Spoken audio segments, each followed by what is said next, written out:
ओम।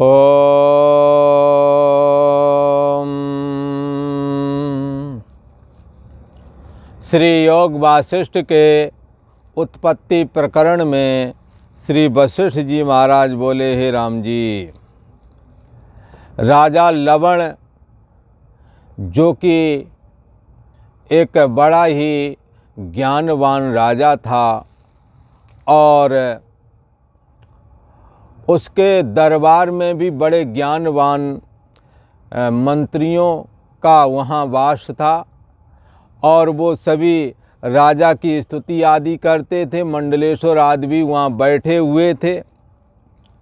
ऐसे समय में इंद्रजाली ने मोर पुच्छ घुमा करके राजा लवण को माया जाल से भ्रमित किया और राजा लवण कहते हैं कि मैंने देखा कि वहाँ अकाल पड़ गया और सभी भूख प्यास से व्याकुल होने लगे लोग। तब अपना देश छोड़ करके देशांतर को जाने लगे। हे सभासदों, मैंने भी सोचा अब खाने पीने को कुछ रह ही नहीं गया, अकाल का वक्त है। तब अपने तीनों पुत्र और तीनों पुत्रियों को स्त्री के सहित साथ में लेकर के जहाँ कहीं भी सुने कि वहाँ अन्न और जल मिल जाएगा वहाँ भाग के जावें, पर वहाँ कुछ हाथ ना लगे। इस प्रकार से समस्त प्रजा को बड़ा ही क्षोभ हुआ।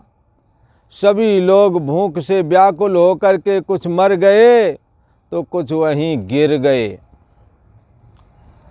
बड़े कष्टवान हुए, निदान सब ऐसे कष्टवान हुए कि पिता पुत्र को ना देखे ना संभाले। हाँ, पुत्र पिता को ना संभाले और पिता पुत्र को ना संभाले। बांधवों का स्नेह जो आपस में हुआ करता था वो छूट गया। सब अपने अपने लिए दौड़ने लगे, कोई किसी की चिंता ना करे।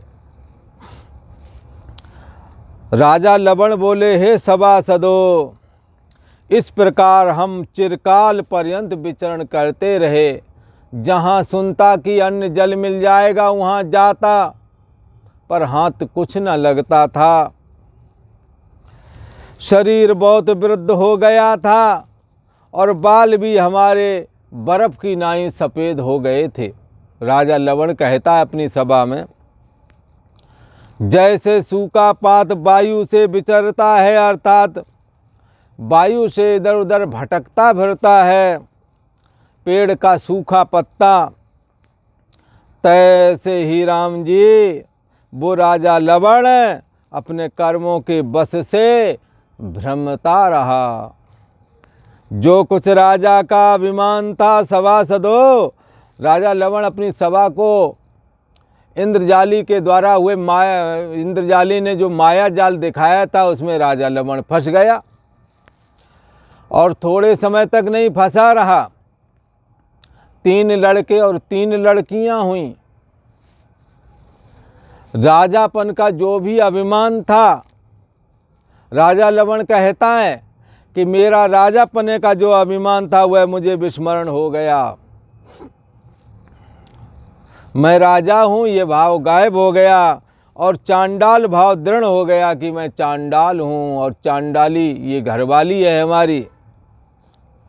और 3 लड़के और 3 लड़कियाँ ये हमारे हैं। चांडाल भाव ही दृढ़ हो गया। सब जीव कष्टवान हो करके अपने पुत्र स्त्री आदि को छोड़ करके चले गए।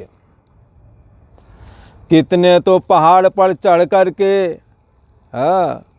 दुख के मारे गिर पड़े कि अब और दुख नहीं उठाया जाएगा, कहाँ से अन्न जल लाऊं, कहीं मिलता ही नहीं। जहाँ सुनता हूँ जाता वहाँ पर जाता हूँ कि शायद अन्न जल मिल जाए, परंतु कुछ भी तो नहीं मिलता। तब पहाड़ पर चढ़कर दुख के मारे गिर पड़ते और अपनी जान गंवा देते। जैसे चिड़िया को बाज भोजन करता है, हे राम जी, तैसे ही मनुष्यों को मनुष्यों ने खा डाला। हाँ, तैसे ही जनों को जंगल से भेड़ियों ने खा डाला। एक वृक्ष के नीचे हाँ मैं विश्राम किया। किसने विश्राम किया? राजा लवण चंडाल के रूप में एक पेड़ के नीचे विश्राम किया। तब हे सभासदों, तब एक बालक जो सबसे छोटा था मेरा, वह मेरे पास आया और बोला। बोले क्या बोला? वो बोला, हे पिता, मुझको बड़ी तेज भूख लगी है, मुझको तू मांस ला के दे दे, मैं भोजन करूँगा, नहीं तो मेरे प्राण निकलते हैं अब। तब मैंने कहा, मांस तो नहीं है बेटा। उसने कहा, कहीं से ला दे। छोटा पुत्र हे सभासदों सबसे प्यारा होता है। हाँ, सबसे छोटा पुत्र प्यारा लगता है, इससे मैंने कहा, हे पुत्र, मैं मांस कहाँ से लाऊं? जंगली जानवर भी तो मर गए हैं, जंगल सूख गए हैं। हे पुत्र, मैं कहाँ से मांस लाऊं? तू मेरा ही मांस खा ले। तब उस दुर्बुद्धि बालक ने कहा, मैंने वन से लकड़ियाँ इकट्ठी कर ली हैं। मैंने वन से लकड़ियाँ इकट्ठी करके अग्नि जलाई और कहा कि हे पुत्र, तू मेरा सबसे छोटा पुत्र है, मेरा तुझसे बड़ा प्रेम है। तुझको भूख लगी है, ये मुझे देखा नहीं जाता। हे पुत्र, मैं अग्नि में प्रवेश करता हूँ, जब हमारा शरीर पक जाए तो तू इसे खा लेना।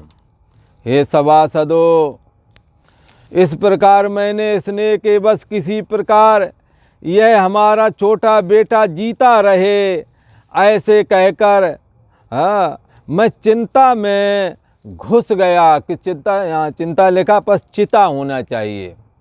चिता कहते हैं अग्नि, लकड़ी की समूह इकट्ठा करके उसमें आग लगा दी, और वो चांडाल जो था वो उस आग में प्रवेश कर गया। जब उष्णता उसको लगी, किसको लगी? वही चांडाल जो आग में प्रवेश कर गया था ना, अपने छोटे बालक को मांस खिलाने के निमित्त।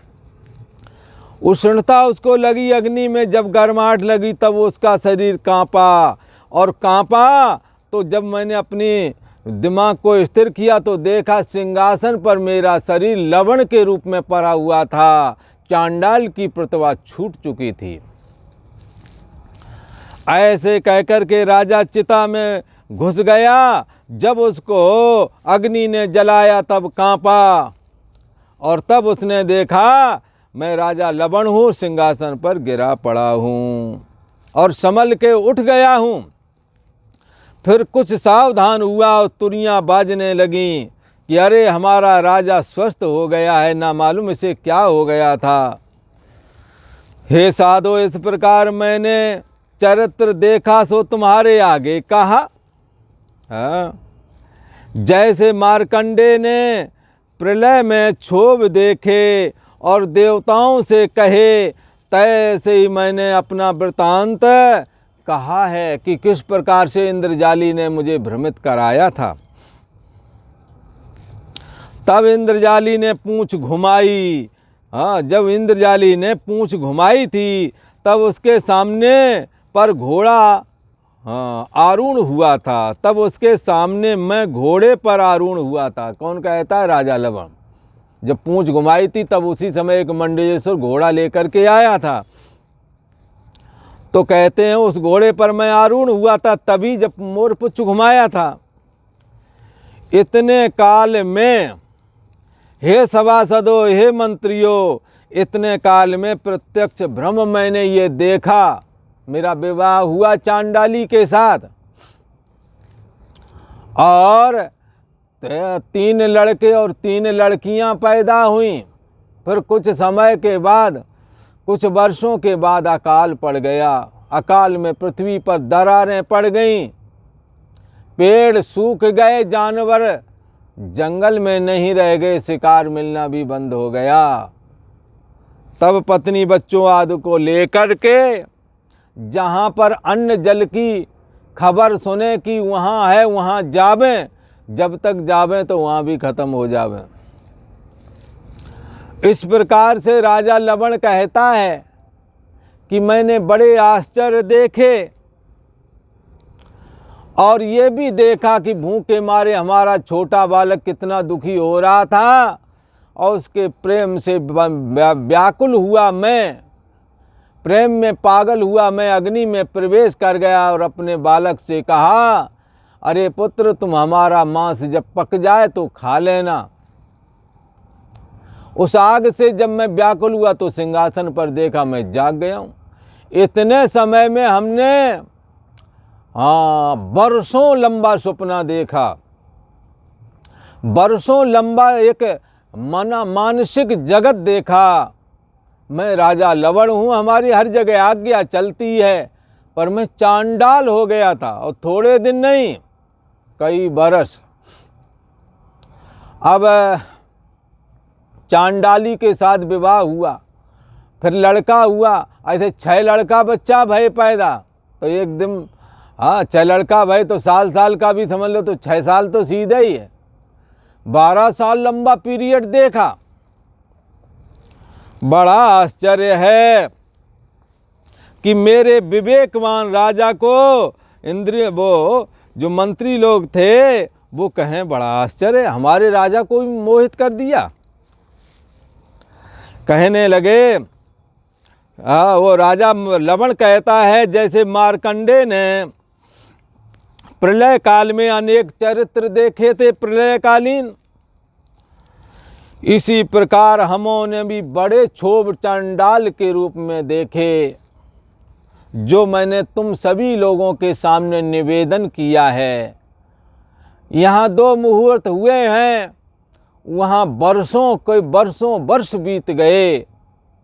अकाल का समय देखा, भोजन के बदले विवाह किया वो देखा, और जघन्य वृत्ति हिंसात्मक धारण की, मांस मदिरा का सेवन किया।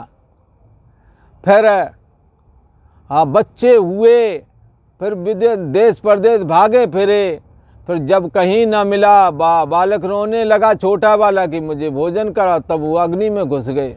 लंबा पीरियड देखा। ऐसे ही देखा जैसे मार्कंडे ने प्रलय के बाद में क्षोभ देखे थे। जब इंद्रजाली ने पूंछ घुमाई थी तब घोड़ा आया था, उसमें आरूढ़ होकर के मैं गया था। उतने समय में हमने ये सब देख लिया, तुम्हारे सबके सामने की तो बात है।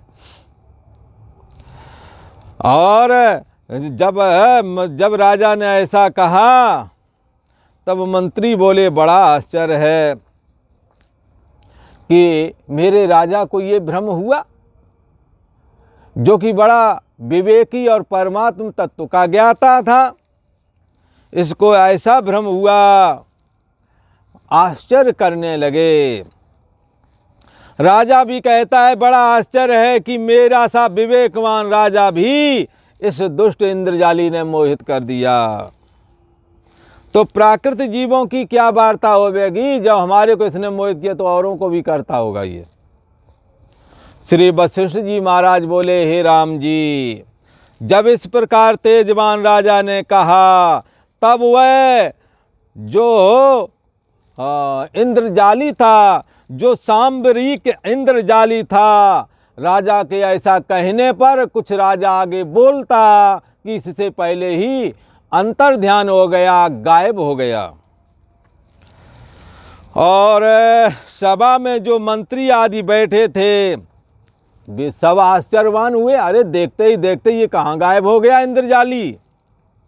परस्पर कहने लगे, बड़ा आश्चर्य है, बड़ा आश्चर्य है। भगवान की माया बड़ी विचित्र रूप है। यह सांबरी माया नहीं, क्योंकि सांबरी अपने लोभ के निमित्त तमाशा दिखाता है, पीछे बड़ा प्रयत्न करके धन मांगता है। पर यह तो इंद्रजाली बिना कुछ लिए ही अंतर ध्यान हो गया है। ये माया, ये बहुत भयानक कोई माया है।